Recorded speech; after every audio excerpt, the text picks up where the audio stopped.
நம்ம முக்காவாசி பேர் வாழ்க்கையில நிம்மதியே இல்லாம அலையிறோம். அது மெயின் காரணம் என்னன்னா, நம்முடைய ஃபுல் டைம் நம்ம வாழ்க்கைக்கு தேவையில்லாதவங்க. நம்ம முடிஞ்சு போச்சுன்னு நம்ம வாழ்க்கைய விட்டு போனவங்க. இது ஒத்து வராதுன்னு சொல்லி நம்மள விட்டு பிரிஞ்சவங்க.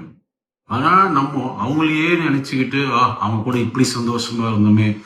அவங்க கூட இப்படி ஒரு நல்ல பியூட்டிஃபுல் மூமெண்ட் இருந்தது. அவங்க பண்ண அட்டூழியமோ, அக்கிரமம்லாம் நம்ம அப்படியே மறந்து போயிடுறோம். அப்படியே நம்மளோட நல்ல மூமெண்ட்ஸ் மட்டும் திருப்பி, திருப்பி, திருப்பி நினைவுல வச்சுக்கிட்டு, படுக்கும்போதும், தூங்கும்போதும், எழுந்திரிக்கும்போதும், இதையே வந்துட்டு ஒரு நரக வேதனையா ஆக்கிக்கிறோம். இதோட பெஸ்ட் வே என்னன்னா, ஒருத்தவங்க உங்க லைஃப்ல இருந்து போயிட்டாங்களா? கட் பண்ணிட்டீங்களா? அதோட அவங்கள தூக்கி போட்டுருங்க. அதுக்கப்புறம் அவங்க நம்ம கூட இருந்த ஆனந்தமான நாட்கள், நம்மளோட கூட ஆனந்தமான சம்பவங்கள், இப்படி இப்படின்னு போட்டு உங்களையே நீங்க நரக வேதனைக்குள்ள தள்ளாதீங்க. பாபால சூப்பர் ஸ்டார் அழகா சொல்வார், நான் இன்னையிலிருந்து உன்னை மனசுல அழிச்சிட்டேன். ஏன்னா அவங்களுக்கு உங்களை பத்தி கவலையும் இல்லை, நீங்க செத்தாலும் அவங்க வருத்தப்பட போறதும் இல்லை.